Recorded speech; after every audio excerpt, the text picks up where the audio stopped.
Hello, my fellow followers. Welcome back to the Physical Media Show here on FanZcene.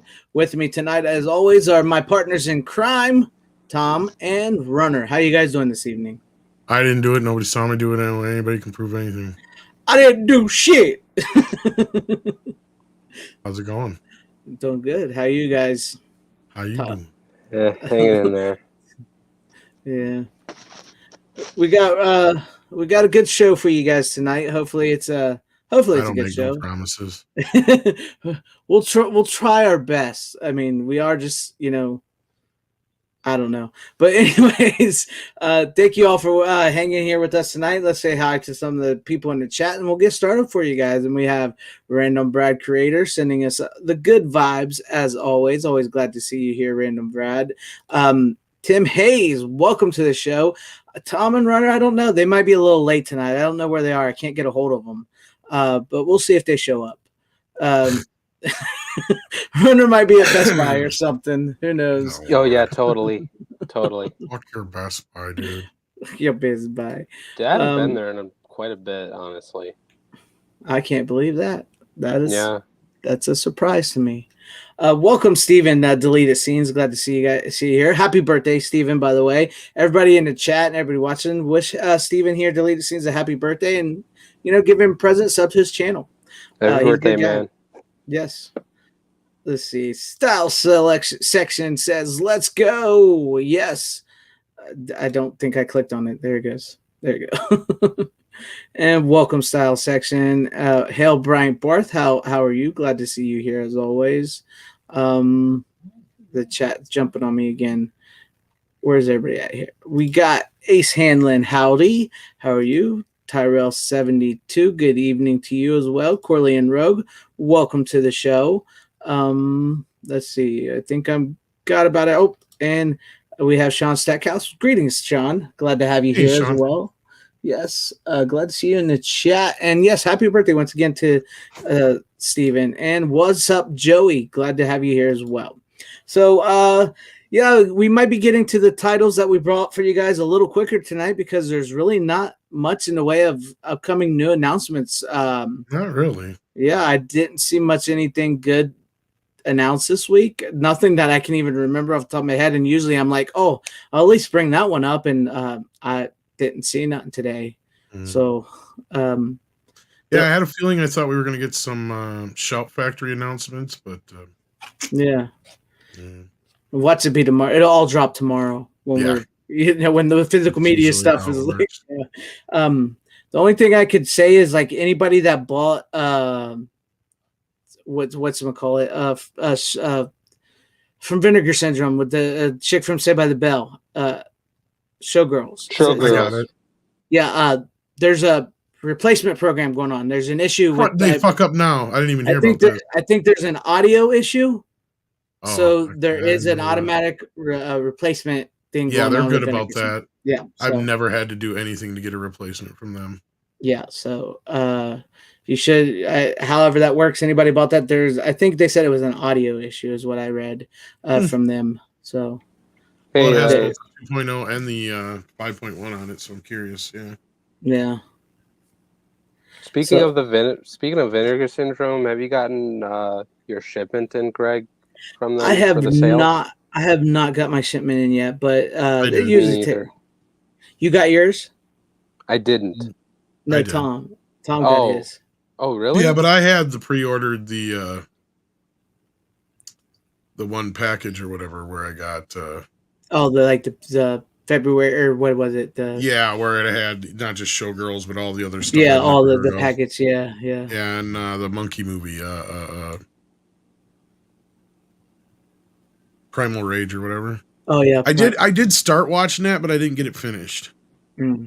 I did. It's funny is like I haven't got my Vinegar Syndrome Black Friday shipment yet, but I did get my Culture Shock partner label from them, the Hot Under the Collar and Virgin High from them, which is late night classics like they used to show on USA Up All Night. I haven't watched it yet, so as soon as I get that, or I would have brought it tonight, but I haven't watched them yet, so that'll be on next week's show. I did place my order at Second Sight for the limited edition. I was not a big fan of It Follows. I didn't get the hype for that one. I haven't seen it yet. Yeah. Me neither. Oh, he's You're crackling again, crackling He's Rosie. crackling again. Yeah. Oh my god, damn it. Crackling Rosie, get on board. We're gonna ride till there ain't no more. Still crackling? Yeah. Yes. What'd you Damn do? I didn't do anything. You were doing. You sounded so good, and then you. I don't know what it is, man.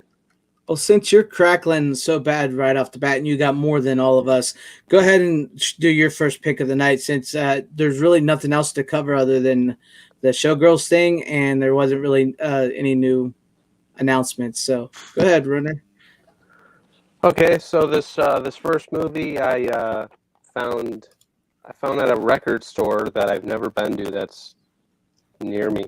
That's funny. That's funny, Brad. I get it.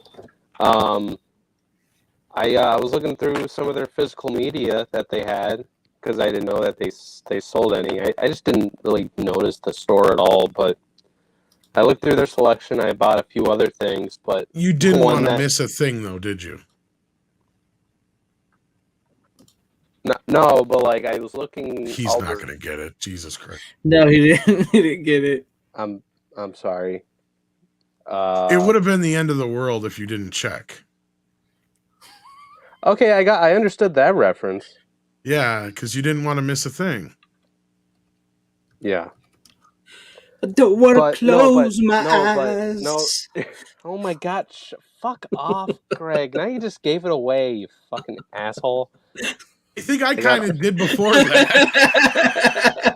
Not as much That's as the Greg. name of the song. I don't want to miss a thing. Oh yeah, you're right. Yeah, but singing it gives it away even more, in my opinion. But I got the Criterion DVD. They had one of these left, and it was $7. Yeah, and I'm curious what age it is. What is it? The fat case one, or is it the slim cased one? Does it say anamorphic widescreen on the back? Let me see. It's not. I don't know if it's a fat case. Well, if it's not fat in your hand, then you can tell it's like a regular DVD case. Yeah. Yeah. Oh yeah, it's probably the newer one. Yeah. Or no, that's the fat one. Really? It looks like it's like a fat double disc. Yeah. That might be the older one. That sounds like a good name for a song, a fat double disc. A fat double disc. I don't know. I can't rap. I'm white. No, but they had one more of these, and I was like, oh shit, score. What does the back say? Shit, I need more light. Sorry. He's doing this shit in the dark, y'all. Well, I unplugged my fucking computer because my computer's fucked up. Regardless, Armageddon is a good this is movie. what it looks like on the inside. There's 2 fucking discs. Well, yeah, I can't see. And I only. What does it say on the back? Here, let me blow you up real big here, then just show it. Yeah, close to the camera. Turn it on. Okay, can't see shit. Yeah. I think it's a newer one because it has the smaller barcode, but I'm not 100% sure on it. Okay. Yeah, I don't know. Because the older one's not in anamorphic widescreen. Now, did you watch the movie on your TV? Yes. Was it in a little square box? No. Okay, then it's probably the anamorphic version. Yeah, I didn't know there were 2 different versions. But the old original one was ripped right off the Laserdisc. I'm going to be real with you guys. The reason why I was excited to get this is because I just wanted the drunk Ben Affleck commentary. That's all I gave a shit about. Well, that's really the best part about it is the special features. There is I can't remember if it's 2 or 5 minutes of additional footage in there, but it's really mostly Bruce Willis talking to his dad and stuff that got cut out of the other version. Yeah, that I did notice. But yeah, it's just a few minor things. It's nothing oh, I gotta have it. But the special features are worth it, especially that damn commentary. Yeah, Shut the fuck up, man. Yeah. Did you see Apollo 13, boy?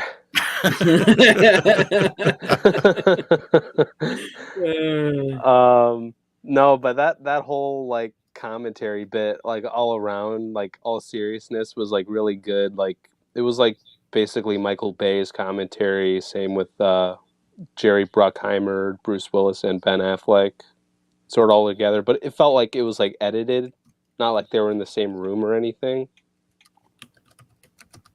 Yeah. Yeah, so it was like kind of weird. But no, the stuff with the whole oil drillers becoming astronauts type thing was so fucking funny. I love the movie. It's just so insanely stupid and crazy and fun. And Bruce Willis is great in it. Affleck is just crazy. Yeah, for how stupid it is, like I can't believe NASA even approved some of this shit, if they even did. Because that's what Michael Bay kept talking about in the commentary. Now, with the Criterion, it's the extended cut on the DVD, right? If anybody remembers that, I don't know. So, yes, it's the extended cut on the Criterion. That's but like what I said. It's not by a crap ton. No. Yeah, it's like a few minutes, isn't it? Yeah. And like I said, it's nothing to really write home about that I can recall. Yeah, the Blu-ray still together, but you don't get like all the good special features. Yeah, I don't know why they never carried them over. Yeah, it's Disney. Yeah, I was gonna say because I didn't buy the Blu-ray because I heard it just wasn't as good. Like, I mean, picture-wise, it's better, but it's the theatrical cut. Yeah. Oh, I thought picture-wise it wasn't good. No, yeah, it's all right. I mean, it's HD at least. Oh, okay. But yeah, I only that really DVD looks all right from what I've seen. I have that one too. Yeah. Yeah, DVD looks okay. Definitely not great compared to today's standards, obviously, but you know, at least it's got the special features, which is cool. Yeah, I mean, it's one of Michael Bay's better movies. Let's be honest here. Oh yeah, well, let's be honest. This was when Michael Bay. Well, I'll say this: like, Bad Boys and The Rock are probably his best movies by far. But Armageddon was sort of like that gateway of him, like like Michael Bay, like when he went full Michael Bay. Yeah, and you're crackling again. Of course. Thought we had it fixed there for a minute.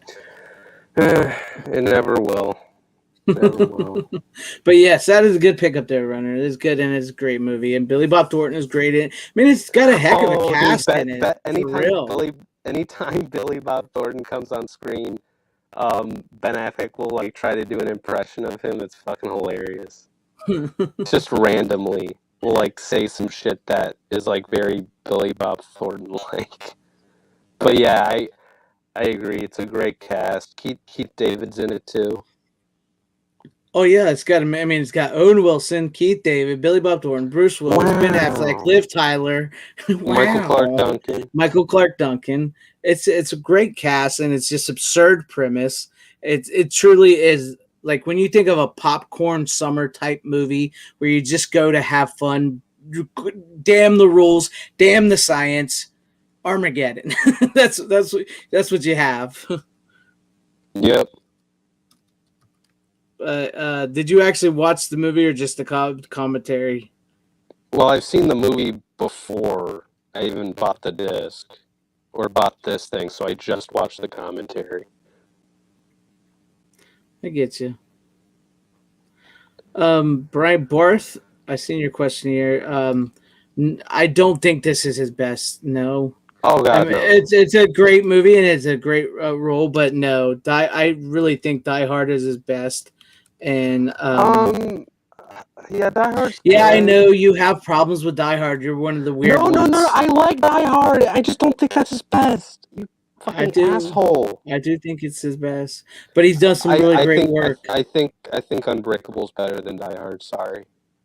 No, yes. Not it. Unbreakable's a good movie, but Die Hard destroys Unbreakable. Nah, man, that's not even. I wouldn't even put that in my like top 5, maybe top 10, but not top 5. Bruce Willis performances. That's understandable, but like I don't know, Unbreakable was just like fucking mind blowing to me. Like Die Yeah. Hard was like as good as a movie it is. It's just to me it was just an action flick, but I don't know. There's something very unique Like I about said, you Unbreakable to have me. you have one of those weird things on Die Hard. I don't. Die Hard with Nick Fury was second best. That is the second best Die Hard. That is. Yeah, but it's the second best Bruce Willis movie. Yeah, I would definitely say The Sixth Sense is better than Unbreakable. The role in that is better. I mean, yeah, but it's not a better movie. I don't know, man. Hudson Whoa, Hawk. whoa! I Weren't forgot you about Hudson Hawk. weren't you the same motherfucker that said Unbreakable was better than The Sixth Sense? I don't remember if I did, if I didn't. No, you did say that when No, I that brought was on me. Unbreakable. Was it you? Yeah. I know it was you. I could have sworn Greg said that too. I don't know. I don't remember. Because The Sixth Sense is good as a Unbreakable movie. is a good movie. It really is a good movie, but I would never ever put that above Die Hard ever. I'm not talking about Die that. Hard's still the best. Yeah. I'm talking about The Sixth Sense. I know. I wouldn't put that above Die Hard either. No, The Kid. no. I remember that movie. Oh my god, that movie was. No, I wouldn't put The Sixth Sense above Die Hard either, just because The Sixth Sense, like, it doesn't hold up as well when you know the twist. That's when you don't know the twist. The movie's great, but I did like The Last Boy Scout. That's a good movie. That is a good movie. that's one I've wanted to watch for a long ass time. I mean, the Jackal. I mean, Bruce Willis kisses a guy, but it's not bad. Mercury Rising. I'm like seeing all these in the chat here, and it's making me think of movies I haven't seen in years. Sin City was all right. It was good. Oh, Sin City! I forgot about that. Yeah, that was great. He was so good in that. Yeah. All right, but that was a good first pick there, Runner. Oh yeah, I forgot about. I haven't seen that movie in years. I may have to watch that. Death Becomes Her. That was an all right movie. Yeah, I've got that from the Shout Factory one. That's right. It is on Shout, isn't it? Yep. I don't actually own it. I haven't because I've just remembered a movie. I completely forgot about that movie until you just brought that up. I haven't seen that in years. All right, that was good though. All right, I guess I'll go to Tom. Do you want to go? Because I know you got. Well, how many do you have? I have 3, and I know the last So why one don't we're all you done go? together. So Yeah, so why don't you go? Because I only got one. So okay. yeah, So other than the last ones. Yeah, that's true. Smart thinking. So I did do a review on this, but not a lot of people actually watched it today. But The Last Showing, starring Robert Englund. I dug this movie. This was a pretty good, solid movie from 2014, starring Robert Englund here, and it's a British movie. And I could see because, like in the documentary, he says he wishes more people would have saw this movie that he did. And I can see why, because he's having a blast in this movie. You could tell he's chewing everything up, the scenery, everything. He loves it. He's having the time of his life, and he does give a really, really great performance. And I would say without him, this movie probably wouldn't be as good as it is. It's a pretty tight 85-minute suspense thriller horror type movie. Robert Englund is a projectionist at a theater who gets demoted to the concession stand guy, and he decides he's going to make his own movie. And so this young couple who has just got together show up to this midnight showing of The Hills Have Eyes Part 2, the Wes Craven one, and he cast them. Yeah, it's got a little bit of meta in it with like they bring up Nightmare on Elm Street and Wes Craven and all that, and so. He cast them in his movie he decides to make, and he knocks out his boss. He knocks out the girl and kidnaps her and uses a CCTV cameras and stuff to make this guy, looking for her and everything. Yes, it is very similar to Robin Williams in 1 Hour Photo. It's very similar. This is Robin Englund's 1 Hour Photo, but it's a little different than that. So. But yeah, and then things happen and people get killed, and Robert Englund plays this really creepy guy, and he just it's a really good, tight 85-minute movie. If you guys want to see a good movie, check it out. I really enjoyed it. It's the DVD, the Blu-ray is only like $12, so check it out. I can totally see why he wanted people to see it. If you're looking for a good Robert Englund movie where he's still the villain but he's not in makeup and stuff, watch this movie. Watch this movie. It's good. I know I'm the only one who's seen it, so I know I was going to be the only one talking about it. All right, let's move on now. No, I'm kidding. I'm sorry. Yes, it was easy to miss. It was easy to No, miss. I really don't have much to add to it. Yeah, I know. But if you guys if you're a huge fan of Robert Englund and like horror movies like that, yeah, I think you guys would really have a good time with it. And it is a fun movie, and it has an ending that you don't really see coming. So I'll try to add it. I'll add it to my list. yeah. All right. So Tom, we'll go to you. All right. Well,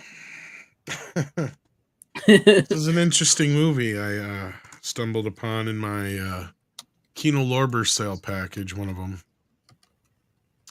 It was an ABC TV movie that came out in 1974. It was an ABC Wednesday movie of the week. It has in it Andy Taylor, Captain Kirk, and Mr. Brady. So it was like, what in the world? I never heard of this thing. And the name of the movie, for those who haven't figured it out yet or even know what it is called Pray for the Wildcats. Never heard of it. And I didn't know what to really expect from it either, like I said. And it's like a thriller.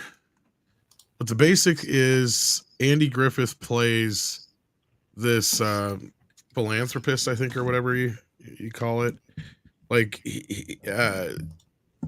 there's these three guys, including William Shatner and Robert Reed, that work for this advertising agency. Mm-hmm. And Andy Griffith's company is going to be wanting to do an advertising campaign through him, but he's one of those like crazy kind of rich dudes, so he wants them to go out on this Baja trip. He's like, I need you to sell me on this idea of, the final frontier, and it's this trip to Baja, Mexico, or whatever, through the desert on these bikes. And on the side of it, also it has Angie Dickinson and Lorraine Gary. Nice. Nice. Yeah, it's like a cast of that like, is what great. the fuck? Yeah.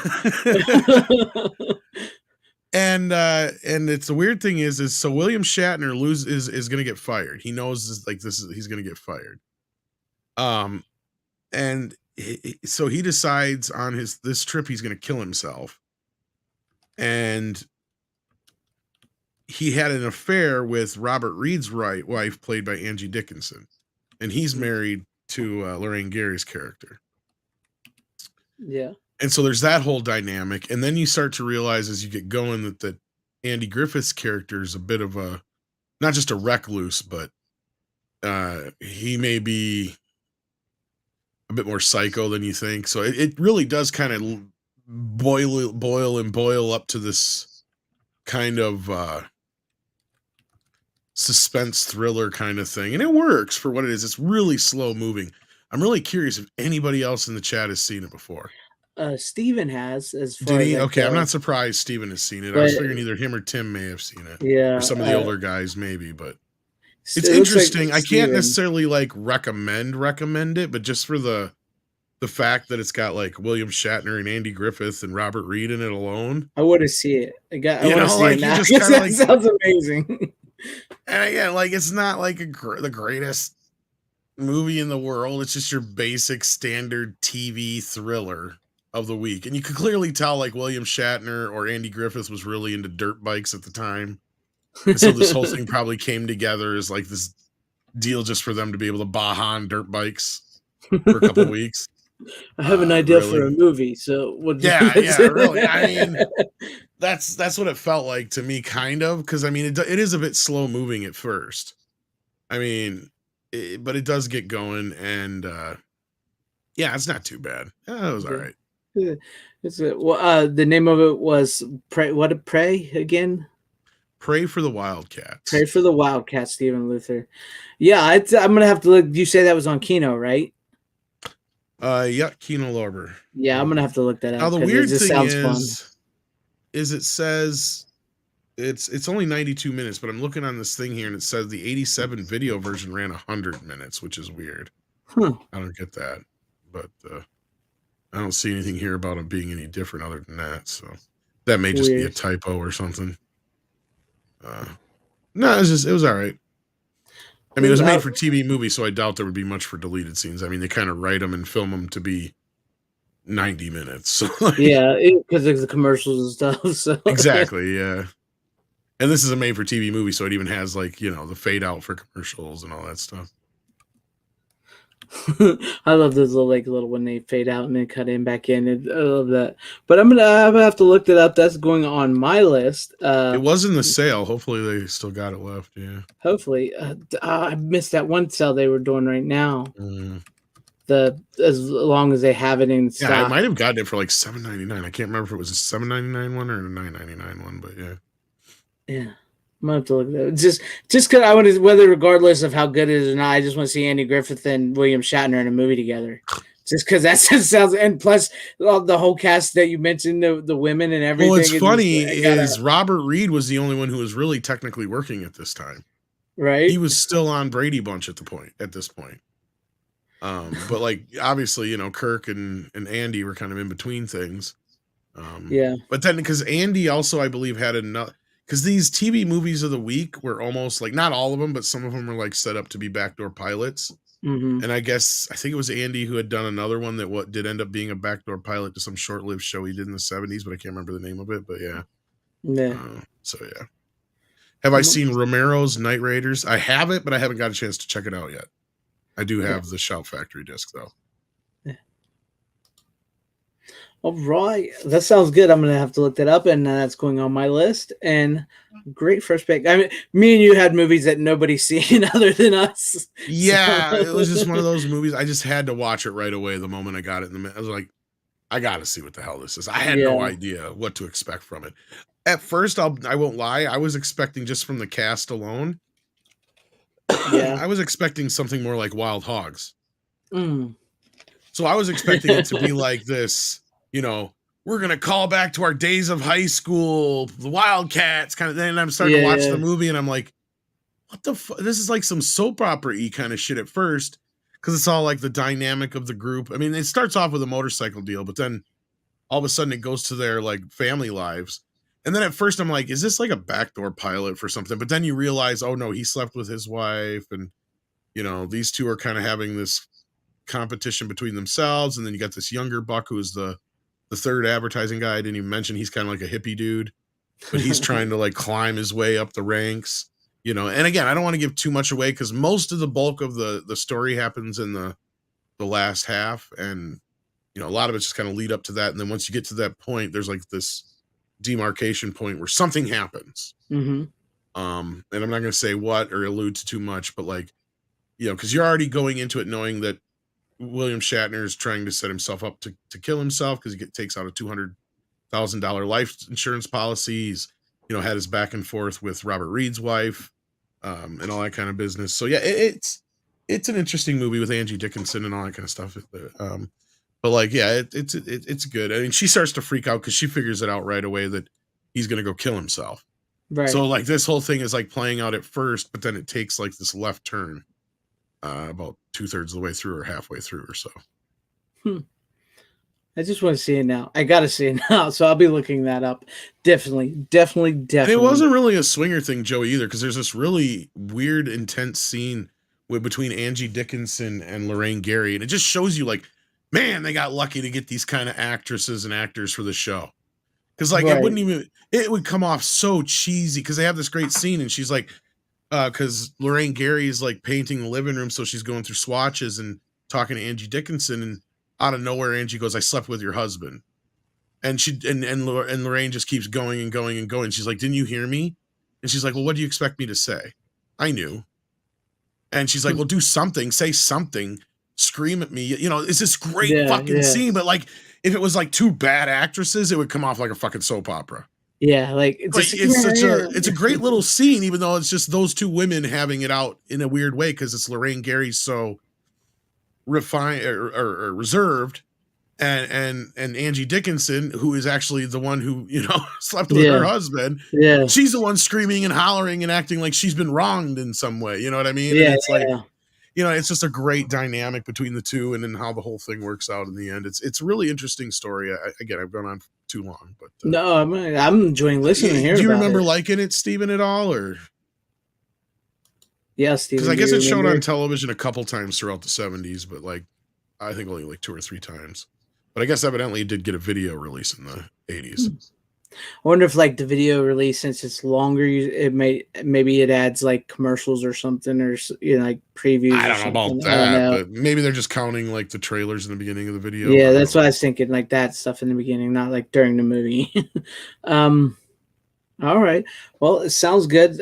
Steven does. I don't know if he said anything there, but Runner, you ready to go? Are you're good? Your mic, camera, whatever. I think it's fine. Sorry. Crackleish. Yeah, crackleish. No, I think no. Something was in my throat. No, I mean you're crackling. Okay, maybe it is crackling, but I did have something in my throat. Okay. Okay. What should I pick next? I might as well pick this one next. Tom showed this one weeks ago. I finally got this on 4K, and I rewatched it on 4K yesterday, and really good movie. I enjoyed it. That is The Longest Yard with Burt Reynolds. Nice. It's a great movie. Great movie. Yeah. I don't know anything about the sound on that, though. Yeah. Because I'm not a professional. Do you guys remember that? Mm-hmm. I'm waiting for Runner to see if he... Anyways, Runners, did you enjoy the movie? Because since me and Tom talked about it last time. I literally said I enjoyed the movie. I mean, to explain some about the movie. Okay. Sorry as much as you can. I didn't mean to be a dick there, but I did say I enjoyed it. I know. It was good. I enjoyed it. I'll say this: first time watching it, I found it a little slow until they actually start playing football, and that's when it gets really fun. Yeah. I think I broke his fucking neck. That whole bit is so good. That's a great bit. I think he broke his fucking neck. I told you I broke his fucking neck. I'm still surprised you haven't watched Adam Sandler. He broke my nose. Mean machine. He did it on purpose. He did it on purpose. Say you're sorry. He said he was sorry. That was one thing that surprised me in the remake is the guy they cast for that guy. It was just a big giant wrestler guy. I really thought it was going to be like Goldberg or something, the wrestler Goldberg, because he looks more like the guy from the original movie, the bald guy that was the martial artist, So that was what surprised me about that. But I love the original. It's such a good movie. Caretaker, everybody in the movie is fantastic. What's her name? Bernadette Peters too is awesome as a secretary. I love her and how they managed to get footage. That scene is so good. Bruce Willis, he took one for the team. I almost said Bruce Willis. I meant Burt Reynolds. That's such a good movie. Still with us, Runner? It's quite good. Yeah, I'm still with you guys. I was just listening. Yeah, it's a really good movie. I was really, really happy to get this. Yeah. I've been still meaning to get it myself because I'm thinking about going in the Kino because I want to get Night of the Hunter. I want to get that, and there's a few other littler titles I want to get from them that I've been waiting on, and I've got to get to them. No, it wasn't Andre the Giant in the remake. It was I don't know. He's some Indian giant, Indian guy. Andre Not, the Giant was long dead by the remake. yeah. I was gonna say, like, No, yeah, he's long dead. he's supposed to be. I was gonna say, I don't think he was with us at that time. No, he was gone by then. Yeah, I was gonna When I say, yeah. when I say Indian, I mean not from America. I mean from India. Yeah, I can't remember now. It's been a while since I've seen it, but yeah. Yeah. I'm 20. To answer your question, Tommy. He's 20 Tommy reviews. He's a young buck. Yeah, it's quite sad. Hmm. Well, It's my headphones, Tommy. All right. I guess since runners run out of things to say, we'll move on to me. Yeah, I've run out of things to say. Sorry. You guys have more of an appreciation for this movie than I do. I do. I love that movie. It's I gotta get it. I gotta get it. No, because I'm not gonna lie. The first, like, I don't know. I feel like the first half was like a little like I was like, really? Like, this is the movie that Tom and Greg were like hyping up about? It's I'm called like, what? story building, runner. I know, but like, it's not it wasn't like the greatest fucking story building that I've ever seen. But then when you get to the part where like they actually they actually like are training to be football players and all that, and they actually play football, that's where I'm like, okay, this is actually getting really good. Yeah. So I need to rewatch it to like quote this movie more honestly. What's up, rookie? Hey, what's up, Jeff? All right. Well, we'll move on to me, and then we're going to go back to you, runner, since you got how many more besides the one we all have? Two. Okay. Two. So I'll go me, then you, and then we'll do the final that we all have together. I can just skip that one, and I could just go with. That's up to you. That's up to you, man. I'll just skip the one. You sure? Because I mean, you're more than welcome to show it. Nah, I'll save it. All right. Well, then it's me, and then we're going to do the one that we all have together. All right, let's do it. All right. Well, I went back and I watched the sequel to a movie, and I'm glad that Rookie showed up just in time as well, because I went back and I watched the sequel. I haven't seen this in years, and that would be Tremors 2, Aftershocks.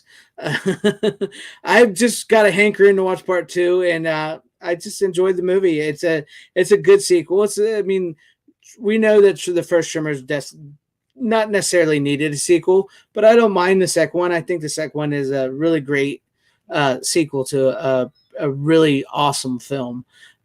So if you've not seen Aftershocks, Tremors 2, give it a watch. It just picks up with the character of what's his name? I've wanted to see the sequel for a while. I've only seen the first one, and the first one is fucking great. The first one is amazing. The second one's good. It's a decent sequel. It was never released in theaters. It's a decent sequel. The third one I've talked with Rookie about is not that great. The fourth one is a prequel, which is pretty good, and then after that they fall apart badly. Yeah, I've heard. That's why I didn't like go down like watching the sequels yet, because it's like sometimes I'll like watch all the sequels and I'll be like, oh man, these just fucking dip in quality like fast type of thing. Yeah, but the second one, I do hear the second one's good. Yeah, the second one's good. I believe it was made for, I want to say Showtime. It was straight for video, but yeah, it might have been partially funded by like Showtime or Stars. Yeah, because I remember it was on one of the Universal. I think owned Stars by that point. But yeah, no, it was for straight to video, whatever you want to call it. It wasn't too bad. Yeah, it wasn't too bad. I mean, it's Earl, and he gets a new partner because Val has moved on. Kevin Bacon, of course, was Kevin Bacon. So he gets his new partner. He's all right. He's a little annoying here and there, but he's not bad. And then they get sent down to Mexico to kill graboids. And for each graboid they killed, it's $50,000. Was it $50,000? Yeah, $50,000. Yeah, and so then they call in Bert from the first movie, and he comes down and helps kill them. And the graboids transform into little like heat-seeking guys, which is probably the weakest part of the movie, because I really think that, I mean, that's how it was a lower budget. They had to go from a giant worm to these little creatures that they could CGI and stuff. But it's pretty fun, and it's got a nice little plot to it, and it moves along, and it's a pretty decent sequel to the first movie. So if you never watched past two, that's fine, because part two is good, part one is amazing. So there you go. That's my second pick of the night. Yeah, yeah. She is a sexy Scientologist. That's what I love about these old movies. Like the women in it were actually women. You know what I mean? It's like even she's like the sexy tough scientist, but she was also a Playboy model. That he actually in the beginning of the movie he has her picture on his wall from her 1970s Playboy spread, and then he ends up meeting her, and you know he gets his dream girl. So I dig that. So. Because back then, you know, women were allowed to be feminine and still be tough and strong and smart. Just saying. But it was a good movie. It was a good movie. No, I was actually just thinking about this. The Rookie Critic for $2 super chat. Thank you. We are approaching our 100th episode in two more episodes. So I told Runner, you weren't here, Tom. You had to leave. I told her maybe we'll plan something. Maybe I'll look in and see if I can get some guest or something. Yeah, we talked about it a little bit. Just a few, one or two or something, you know, because it's our 100th. We'll figure it out.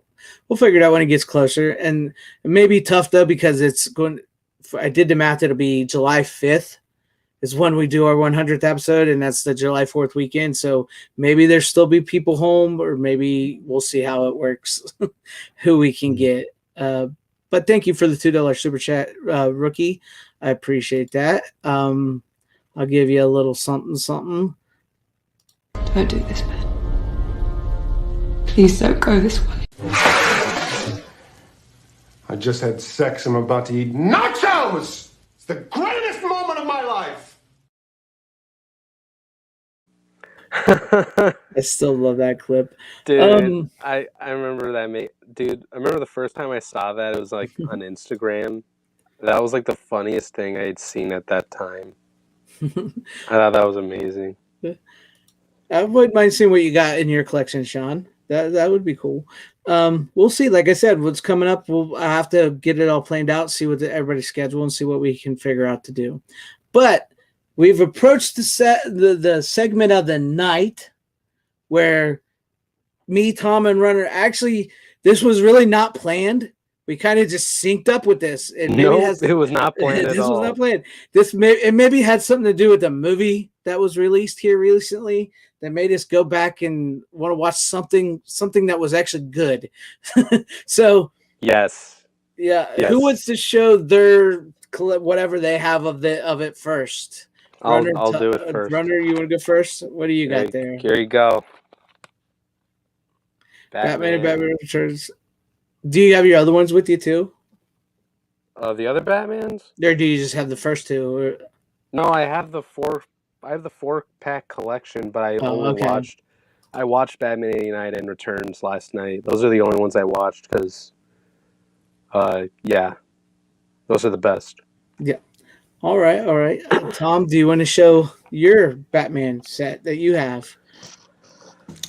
Well, I have my old DVD or Blu-rays tucked into my old DVD case that I lost the top for. And I actually have the Diamond Deluxe edition of Batman. Nice. And then I got this nice steelbook.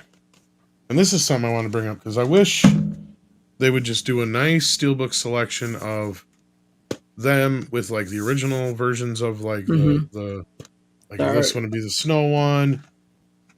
You know, Batman and Robin, it has like that. You know, and Batman Forever has like that. And same thing for the first movie. It just has the original Batman logo like that. But then on the back, it'd be nice if they had like the poster art like this. Oh, that would, yes. Because I love this steelbook. Yes. Like, I love how that looks. Oh, yeah, that's so good. Yes. That's but so then they got good. This from Best Buy, which honestly, compared to the Superman set, which they kind of did just what I was saying, only reverse. These are some of the lamest ones I've ever seen in my life. Because they all look the same, they're just different colored. Oh. And the back is just, obviously, it's just some dude in a costume. Yeah, just some stand-in. And like the disc is just, Same thing with the rest of them. it's the same exact thing for all four of them. And if they're going to make you pay $100 for something like that, they at and least this was not cheap. Yeah. yeah.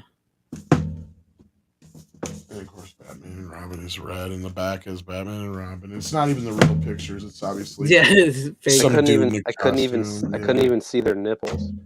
Yeah, you can't. Yeah. But yeah, no. As far and it doesn't come in with any Blu-rays, so you get no special features outside of commentary. Oh, Well, that sucks. Yeah, but if you buy the box set that I think is $50 right now on Amazon, I think that comes in both. So you get all the one I features. got comes with the Blu-rays. Yeah, so that'd be the one I think you have actually that is on sale right now for $50. Yeah, I believe so. So yeah, no, it's picture-wise, I mean, some people have said a few things about the color grading, but I didn't seem to think they had a problem. In Yeah, me fact, too. I like to remind people that the first film actually looks closer to what it probably should because they lightened it up after it was in theaters. Because people Yeah. complained about how dark it was, so the video versions post theater were always had the bright and contrast cranked up quite a bit. Right. This felt more like a natural image. If anything, Batman and Robin's like the worst looking of the bunch. Oh, really? And it's not because I don't think they didn't put enough care into it. It's just that one was done in '97, so like almost all of the special effects are done with computer. Hmm. So and there's a couple of odd opticals here and there, but like, yeah, that one just kind of looks the softest in a lot of the images. I mean, there's still some good shots here and there, but it's had the most like digital manipulation or, second or third generation from the negative. First two look the best. Batman Forever looks really good. Batman and Robin is serviceable. Now, the bigger concern with these movies is they have the new Dolby Atmos soundtrack, and some people are very upset. I don't even know. I don't think they did anything to Batman Forever and Batman and Robin, and maybe not. I don't know about Batman Returns either because those sound the same to me, but I do hear the differences in Batman. Right. Changed like all the gun sounds and a few of the card sounds and some of the other stuff and explosions and just some of the Foley stuff like that. So Yeah, I can see that now. really bother me, but I can see that bothering Pierce considering I think the 5.1 mix that is on those is the newer soundtrack. So yeah, go back and check. But overall, though, I mean, if you can get that $50 package, it's probably worth more. Even though I don't think those covers are much better. Yeah. Runner has. I should probably, I don't like those 4K covers. I'm going to show you guys mine real quick. Yeah, I'm the only one that doesn't have the 4Ks, but I got this one, the Batman Blu-ray here. It's the same as my deluxe edition. The only difference is it has one extra disc and what's on the disc, one feature. Exactly. And I can send you the link to it on fucking YouTube. Well, yeah, there you go. But I have that, and then my Batman set is actually this. So my Blu-ray Batman set. All right. Yeah, it's Superman movies on Blu-ray and Batman movies. So I got all the Supermans, and then we get to the Batmans. And it's the same Blu-ray disc that you get in the Blu-ray sets. So yeah, those are the same ones I got. Yeah, same ones. So that's my Batman sets. And then I brought, since you've been showcasing a few things yourself, Tom, and I've enjoyed them. I don't know about other people, but I've enjoyed them. But I got my Batman, the novelization. I don't have that. Yeah. Oh, there you go. I have the novelization. And then, of course, I have my comic I do have adaptation. that. Yeah. So I have that. And Oh, that looks awesome. yeah, it's pretty cool.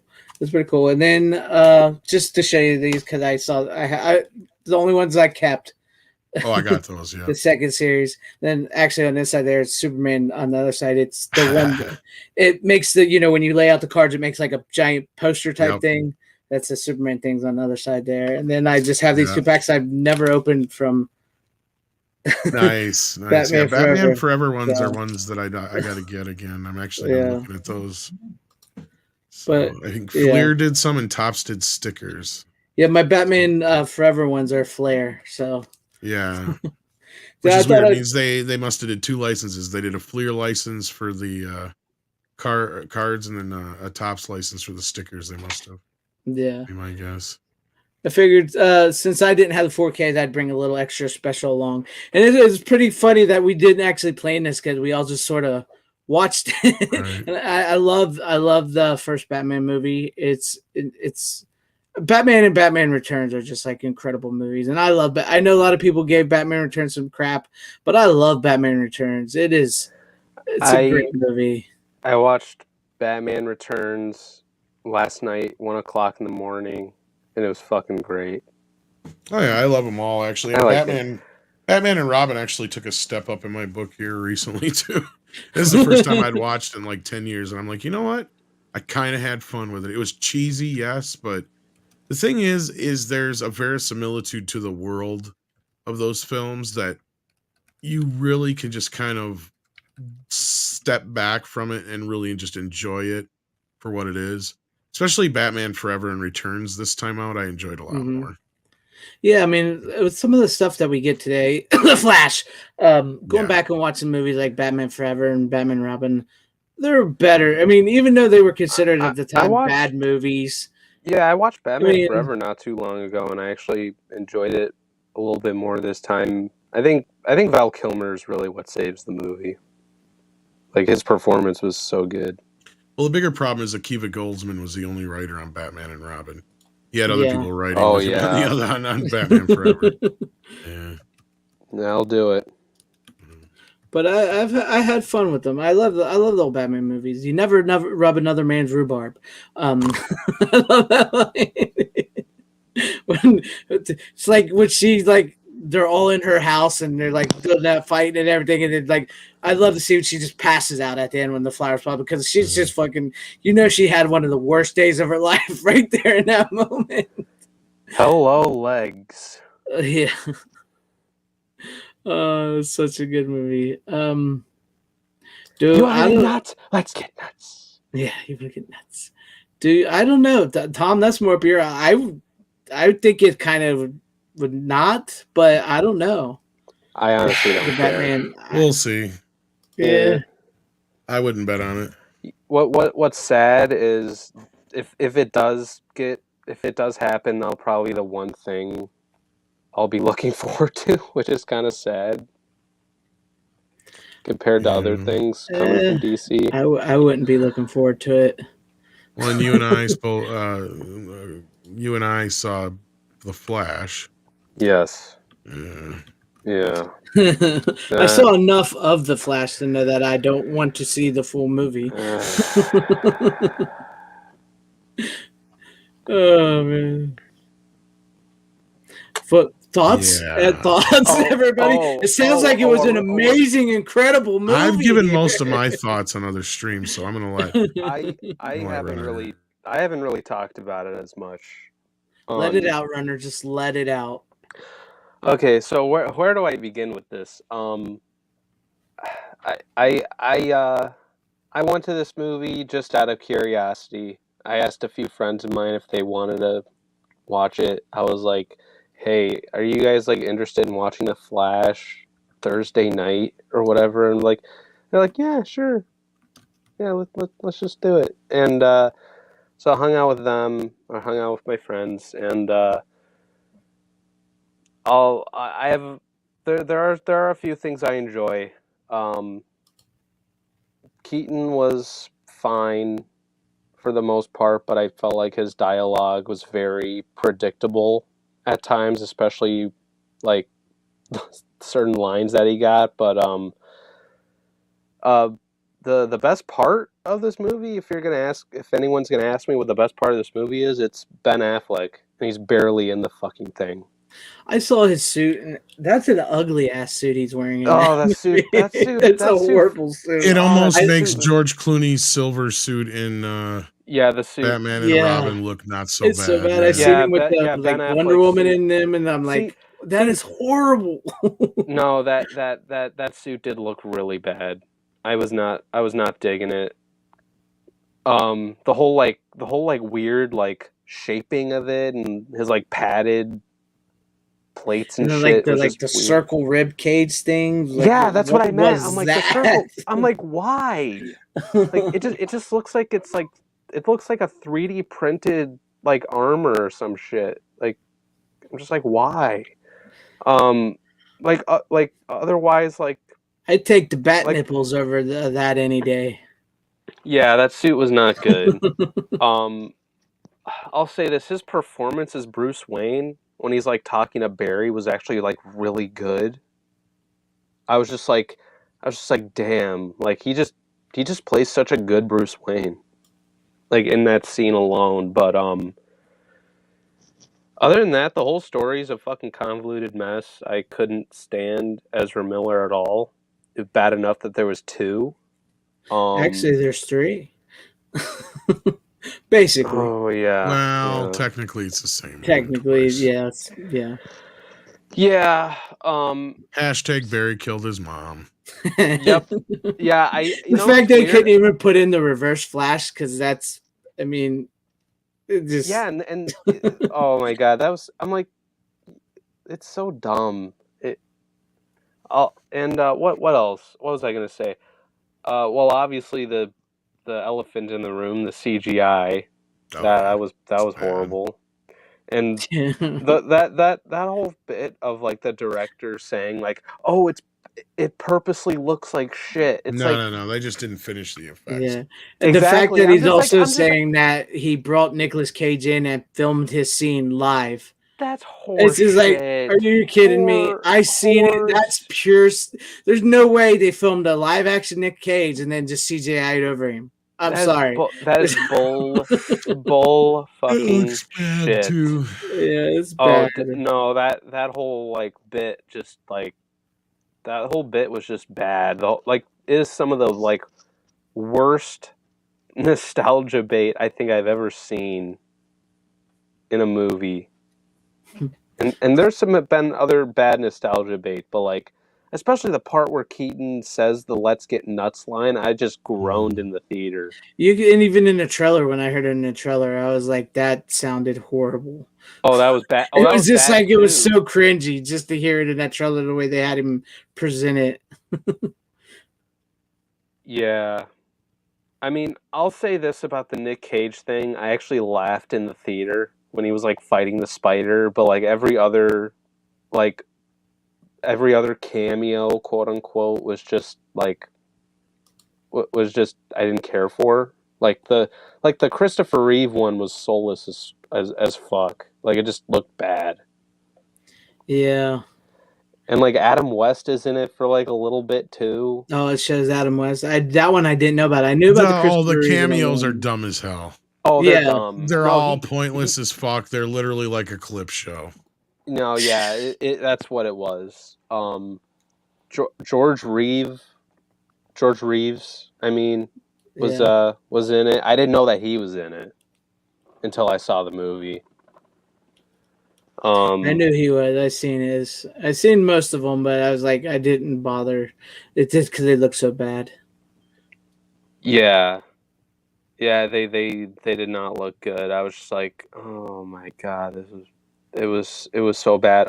Sasha Calais, however you say her name, was actually not too bad in the movie. I thought she was fine. I just thought she was kind of pointless. Yeah. And I agree with Tom. You don't need the Man of Steel shit in the movie at all. It just doesn't add anything to it. Plus, they fucking nerf Zod in the movie, and it was terrible. I could see why Michael Shannon like all that shit he was saying in the press. I could totally see why he said all those things about his experience in the Flash. Yeah. It's like he's not even there. That's the thing. Like he just feels so digitized. See, Tim Hayes, it's not stock footage. They're all just CGI renderings. Yeah, they are. And it's just like and like the Adam West part, it's just like voice recordings of like the show and stuff. It makes absolutely no sense, really, at the end of the day. It's just dumb. It's dumb. It's just the fact that you could tell from what I've seen and what I've read and what I know is it's a Frankenstein of a movie. There's so many different regimes. and so many cuts and so many re-edits, and Different endings. yeah, it's just bad. It's just bad all around. And the one, and you know what's weird? Like, the person who shows up in the end, I knew he was going to be in the movie because it was all leaked on Twitter, but I didn't know. I thought it was going to be an end credit scene. By the way, it's George Clooney. I don't know if anyone gives a shit. Spoilers. Yeah, no one gives a shit about the Flash spoilers, Greg. Literally, when wasn't George Clooney the guy from the original Flash, and then who played him on the Flash TV series? I couldn't tell who Jake Garrett was. I thought it was John Wesley Shipp who played the original Flash. No, it's not. It's not him. It's not him. It's somebody else. I forgot. Somebody else. It's somebody else. And that, I heard somebody say that. I didn't know. But and that's somebody else who people are saying is Jay Garrett said that. Wait, that was me. Like, that's what that person said. Like, I'm just like, wow, that's bad. That's bad. That's bad when you can't even tell that's you in some movie you just watched. Oh God. And there were some people saying that this is like the No Way Home of DC. No, it's zero. Nothing like that. No Way Home was way funner and better. It's better. Like, plus like the nostalgia and stuff actually like had here's the thing. Toby and Andrew in that movie actually had purpose in the movie compared to what we got in The Flash. Like in The Flash, it was just pointless. Right. Like you don't need that at all. Like, it serves no purpose to the story, and the whole spaghetti rules or whatever is really dumb. I want to know whose bright idea it was to say, you know what, let's make Ezra Miller play Ezra Miller's Flash twice in the same movie, and double up on that shit. Christina Hodson, because he was the most. I'm sorry, I know you're a Snyder fan and all that, but I don't like him. Legitimately, the most annoying character in both versions of the movie. Both versions. I don't like him as a casting either. I hated the fact he's that unfunny. He's annoying. No, he's just like the worst. He's the worst. It's for real. So listen, of all the castings that Snyder has done, Ezra Miller is the worst. Yes. Like that was like, I was just like, you could have picked a way better actor than him. Exactly. The fact that the Flash was announced first, and then No Way Home made it to the theaters before the Flash, and it's a better script, and it actually visually looks better too. It like, that's an embarrassment. It's bad. It's bad. It's bad. Plus, what else? I'll say this with the whole George Clooney thing. I'll say this. I went with it was like 4 of us that were there. Like, it comes with my friends, and then like 2 other random people in the theater. That's it. Like, the whole thing was almost very empty. It's crazy. But yeah, it didn't make its money back. But there was one dude. There was one dude who like laughed out loud when George Clooney showed up, and I was just like, literally out loud in the theater. I was like, "What the fuck?" I was just like, I had the same reaction Tom had. I'm like he's the same Batman as Michael Keaton. What the fuck? Makes no sense. It really does make no sense. Yeah, it's like at first I was just like, okay, so like, is he supposed to be like what happened to Ben Affleck? Like, it was weird. Luckily, there won't be a sequel. Plus, I also thought the parents were like horribly casted too. Like, I like the actors. I just didn't think they were good in the movie. All right. I agree with Tom 100% when I was watching his. I watched his live stream on it on Mead, like the panel stream and all that. How do you go from Dr. Manhattan to fucking Peter from Office Space? He got tired of I waiting. didn't see that recast I- for some reason. It made no sense. Yeah, I just thought that was weird.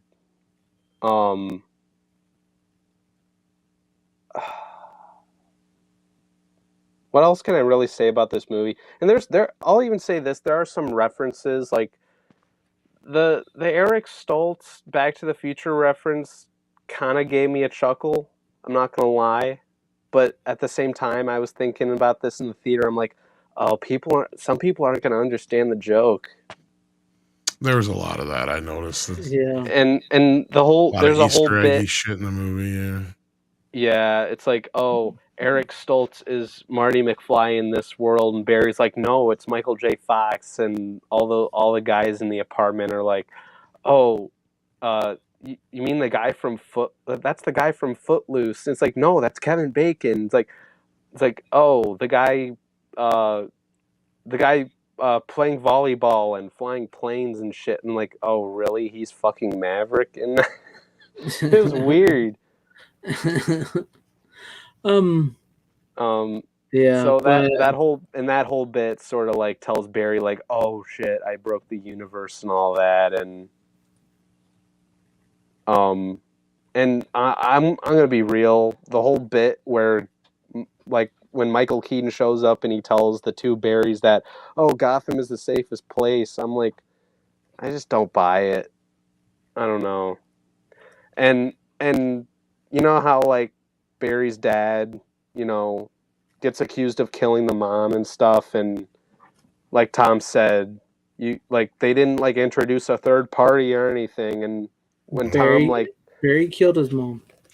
yeah, I didn't think about that at first. I didn't think about that at first until he said it, and I'm like, yeah, you're kind of right. Barry did kill his own mom.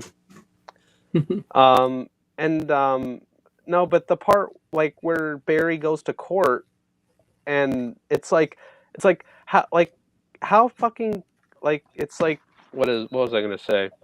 Oh yeah, Wayne Tech shows you what actually happens, like furthermore in the footage and shit, and I'm just like, really? Like how That'd be fucking inadmissible. yeah, I was just like, how fucking convenient do you have to be? Like, I just thought that. Well, not just that. Wouldn't it make more sense to go back and find out who killed your mother? Yeah. And then find some evidence to maybe, get that person. Yeah, definitely. First. Like, you still make your dad sit in prison for 10 years. Yeah, and here's the other thing. It's like when Bruce was trying to tell Barry like you could possibly like destroy the universe and everything with this whole idea you got going on. At first, I'm like, because Barry's like this, what do you call it? Like criminal justice investigator type scientist guy. He's a CSI crime scene guy, ain't he? Yeah. So like he has that gig, and it's like, wouldn't he know where Bruce is coming from with that idea that it's a bad idea to do it? He says, really, he doesn't care. I know. They just like the character's just really dumb. Yeah. Tommy Reviews gives us a $5 super chat here. Says DC made a sequel to Returns called Batman 89, written by Sam Hammett. It has Keaton and Billy D becoming Two-Face. Superman 78 is a much better read, in my opinion. I've been meaning to pick those up. Has anybody read them? Are they any good? No, I haven't read them. I was wondering if those were any good because I was wanting to pick those up. I have them. I just haven't read them yet. Yeah. Well, thank you very much for the $5 super chat, Tommy Reviews. I appreciate that. I wish I would have queued up some superhero stuff for the clips here, but for that, I'll give you this. 69, dudes!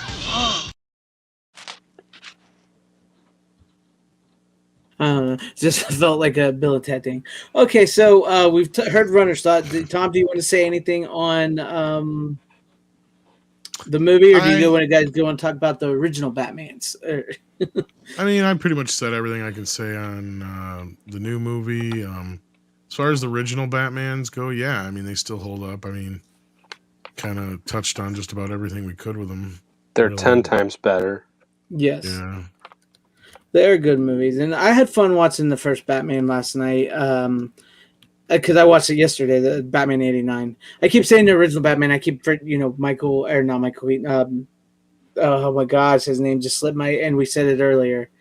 From the '60s, Adam West's Batman. Adam West, yeah, his Batman movie and all that. The show was original, but yeah, '89 was such a blast. I had fun, and I think Jack Nicholson kills it as the Joker. And I know a lot of people like Heath Ledger. I think Heath Ledger and Jack Nicholson are pretty neck and neck in my book because I think they're both the really damn good Jokers. Yeah, but I mean, it's just like Jack Nicholson's performance in that. Like he's like the glue to that movie, in that first movie, because like they do focus a lot on him in the beginning before they actually move it over to Bruce Wayne and Vicky and Batman and all that. So like a lot of the first chunk of the movie is Jack Nicholson holding it down. So I enjoyed it. I had a good time. I hadn't seen it in quite a few years. And then, of course, now I do want to go back and watch the other Batman movies. I haven't seen Forever. I haven't seen Batman Forever or Batman and Robin probably the longest, because I think I watched Batman Returns at Christmas last year because it's a Christmas movie. Come at me. No, I would say it's a Christmas movie. You know, I don't know if I told you this, but I actually saw, when I was a kid, like little kid, I actually saw Returns before I saw '89. Yeah. I don't think it really much matters. It doesn't, but like Batman Returns it's got a special place in my heart just because it was like the first. I actually saw it before. There's in some ways I actually do enjoy Batman Returns more than the first film. I'd argue in some cases it actually has a better story. The first film's good. Mm-hmm. The story's just rather weak. It's the production value and what it kind of, for sure. What it really sets up and everything. Yeah. But like Batman Returns was just kind of like, we're going to crank this up to 11. Mm-hmm. And then Batman Forever is like, oh, we're going to crank it up to 11 in a different direction though. And then Batman and Robin's like, we're going to crank it up to 12 in that other direction. Right. Yeah. In hindsight, like I said, it's not as bad as it used to be. So no. Batman Returns? Yeah. No. Or Batman and Robin, I mean. Oh. I can't speak on that because I haven't seen that in like a decade. Maybe more than that, just because yeah. No. It's about the last time I watched it. Yeah. I think the last time I watched it was actually in the theaters when it came out. Or maybe no. I think I rented it on tape or bought the VHS. And I think that was like really the last time I watched it when it came out on home video. Truly, I do. Batman and Robin. Now, Leto's Joker. Nobody talks about him for a reason. He's legitimately the worst Joker. He's the worst Joker. Period. It's horrible. Yeah, he's bad. He's not the best. Joaquin Phoenix is good, but I'm afraid you're going to ruin it because he doesn't need a sequel. So we'll see how that happens. Yeah, I never. Nobody asked for a sequel.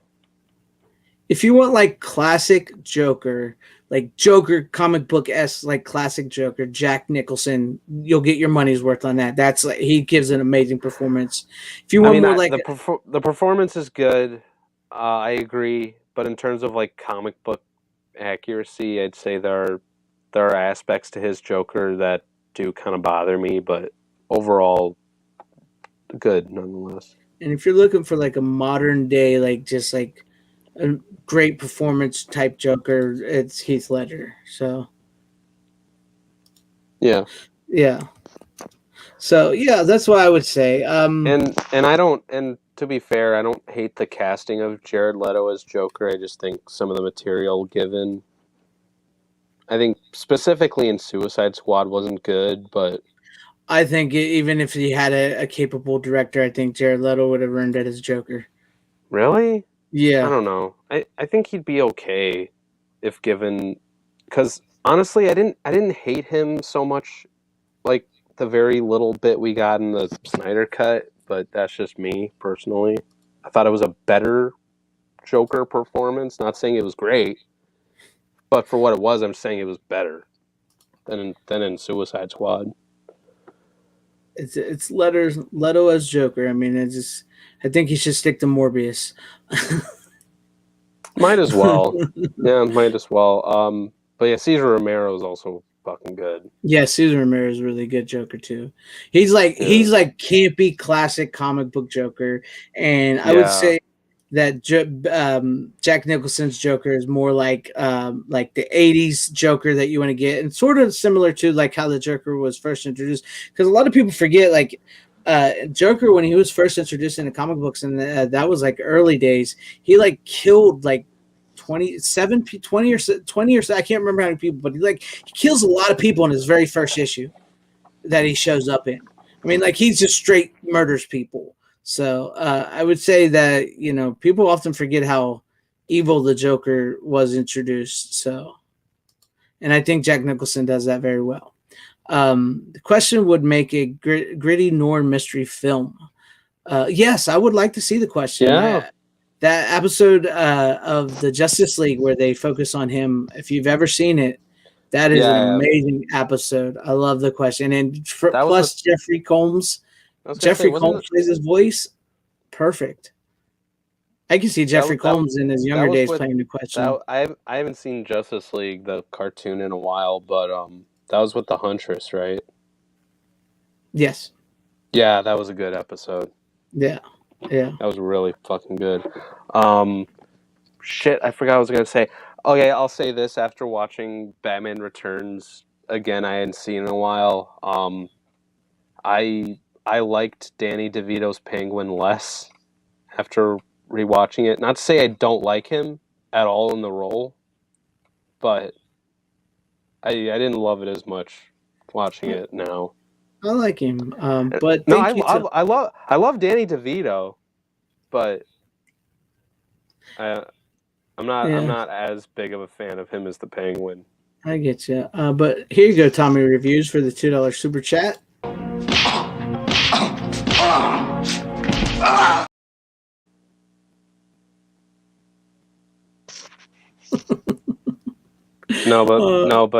But Michelle Pfeiffer's Catwoman, so Perfect.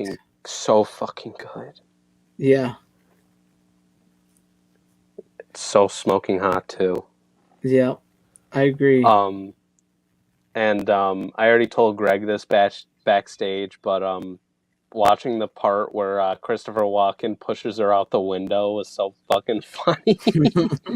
Like in a really fun way, not in a bad way. It was just I just love the like his son. They cast him Batman Returns, who actually goes on to play Leatherface in the remake of Texas Chainsaw Massacre. But he's so perfect as his son in that movie. It's so ridiculous. Like you get Christopher Walken, and then you get like a roided up Christopher Walken as his son. Yeah. It's like Christopher Walken turned into the Hulk. I love it. Well, what else? The other part I laughed at was in the very beginning where Oswald Cobblepot's parents, like before they take him away, Oswald just like baby penguin like grabs a cat and just fucking like eats it in the cage. Yeah. I was just like, damn, like I kind of forgot about that part because I hadn't seen it since I was like really little. That's what some of the people didn't like about Returns because they felt it was so much darker and so much. No, I liked how dark it was, and I really liked the Christmas theme. Could be worse. My nose could be gushing blood. And he bites at his nose. That's good. It is good. You big baby. I love it when he's in the little Batmobile and he's driving it and he's shaking it. You gotta admit, I played this town like a harp from hell. Oh, they should have just gave us a Michael Keaton Batman movie, a new one. That would have just sold everything. And people out there right? don't believe the fucking rumors. There was never going to be a Batman Beyond movie. That was going to be the Batgirl movie. Don't Yeah. believe those rumors out there that Kevin Smith is sprouting. So yeah, Kevin Smith said that shit? yeah, I think it was Kevin Smith said that. Yeah, Yeah, it was. Okay. Yeah. Cause that's what they should have done. Like after watching like The Flash and shit, I'm just like, you know, with what Michael Keaton was given, like it was like pretty good, and I'm just like, what? Why the fuck? We should have just played Old Man Bruce in a live action Batman Beyond. Like that would have like sold a lot more tickets. Guaranteed. But what can you do? But Yeah. yeah. I love the original '89 Batman. Batman Returns. I have to go back and watch Batman Forever and Batman and Robin again. I mean, yes, Batman and Robin. I'm hesitant on watching Batman and Robin again, but I think it's just crazy. I guarantee it'll be better than some we've seen. Some that we've seen. I do remember like It did hold up better than I thought it would. I mean, yeah, it's cheesy, it's whatever, but it's like, it's kind of like refreshing and quaint at the same time, considering all the shit we get now. It's true. I mean, I remember Uma Thurman. I thought she was smoking hot in that. I thought Bane was a waste. From what I remember, I thought Bane was a waste. I thought what's his name was pretty funny in the with Poison Ivy, who went on to play Lex Luthor's father in Smallville. That guy who basically helps create Poison Ivy and Bane. Oh, the voice of the Riddler in Batman the Animated Series. Yeah. I can't think of his Glover, name myself. Glover. Yeah, John Glover. John Glover. John Glover. Thank you. John Glover. Yeah. I was gonna say he's the Riddler in the animated series. Yeah. What if Tim Burton directed Batman Forever? I believe he was going to make a Batman movie where it's like Harley Quinn was going to be the Joker's daughter, and she was. I think that was going to be the one after. That was the one after Forever? Yeah. No. Batman and Robin. No, it's going to be after Batman. Oh, and Robin. After Batman and Robin. Okay, okay. That was no, Batman Forever. Tim Burton was initially going to direct, but when he went into the meeting for Warner Brothers, he could kind of tell they didn't really want him to, and he's like, "You guys don't want me to direct this, do you?" He's like, and they're like, "No, it's not that. We just figured you might want to do something else instead." And what it boiled down to is Batman Returns was a problem.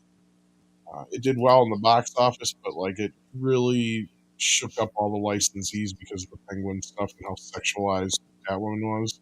Mm-hmm. So yeah, that's why Batman Forever and Batman and Robin really took a juvenile turn.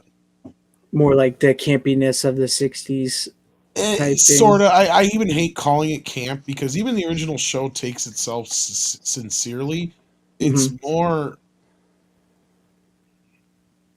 I don't know how to explain it because I know people use the term camp for it, but camp is a little bit more tongue in cheek to where, like, you know, when Adam West is playing Batman, he's dead fucking serious. Oh, yeah. I mean, that's part of the humor, but to a kid, it's coming off completely, 100%. You know what I mean? Mm-hmm. As an adult, you pick up on some of the, undertones and or, in jokes. But yeah, Script Doctor's given an explanation on it as far as what it really is. Yeah, because I'll admit, like, even me, like, as much as I do like Batman, like the 60s show and the movie, I am one of those guys that I would say it's camp. But yeah. I get you. I'm glad they never fully went with Marlon Wayans as Robins, personally. I'm really glad they never did. I would have liked to see that. I mean, what? Yeah, Marlon Wayans was supposed to be Robin. I never knew about this. You didn't know about this? No. Wasn't he even paid for the role of Robin? And they cut him out completely, I believe. I think he was paid. He was, I think he might have been paid because he was supposed to be in the original Batman, and they moved it to Batman Returns, and then they didn't get to it then, and so it all got pushed to Batman Forever. But I don't know about specifically about Marlon, but I do know, what's his face? Billy D. Williams got paid for Batman Forever. That's for sure. Oh yeah. Because he had a player pay contract for a sequel. Because that was the deal he took for the first film. Because he took a reduced fee on the first film with the promises for a sequel. Yeah. No, Tim Hayes, not. Marlon Wayans was supposed to be Robin and all that, like we said. Yeah, I never knew about this. Like, was he supposed to play Dick Grayson? Yep. Yeah. Oh, Jesus Christ. But I think it was supposed to be like more of a combination of Tim Drake's, not Tim Drake's. Who is the second Robin? My God, my mind is not working tonight. The second Robin? Jason Todd. Jason Todd. I think that, for what I remember, he was supposed to be sort of a combination between Jason Todd and Tim Drake, but mostly not Tim Drake. Why do I keep saying Tim Drake? Dick Grayson, and with a little bit of Jason Todd in him. With the way that it has something to do with the Batmobile losing a wheel, and then but he was a mechanic or something like that. Like they were sort of doing something like that, if I remember correctly. Yeah, I never knew about this. Actually, this is all new. This is all news to me. It's on the making ofs. Yeah, I was gonna say it's actually on one of the special features here on the Blu-ray that I got here. I'll have to watch the special features. And I'm sure it's on the 4K too, right? They transferred all those special features. No, they didn't. They didn't? Well, it's only on the Blu-rays. It's only on the Blu-ray, huh? The only I said that earlier. Yeah, the 4K. Yeah, that's right. You did. Yeah, the 4K. No. Yeah. They do have the commentary, but that's it. Yeah. Yeah. But any final thoughts here, guys, as we get ready to close No, I think I'm out? good. Sadie's telling me it's time to go out. Yeah, so. that's fine. I'm good. All right. Well, thank you guys for Tom, Runner, everybody in the chat. Thank you for hanging with us. I hope you guys enjoyed the show. Don't forget to smash the like button, subscribe, all that good stuff. Subscribe to Tom, subscribe to Runner. Wish Deleted Scenes once again a happy birthday. We'll see you guys next week. And like I said, we are fastly approaching our 100th episode, and we'll see what we can do there. I'll try to look into some things. But as always, you don't have to go home, but you can't stay here. How you doing? Bitches leave.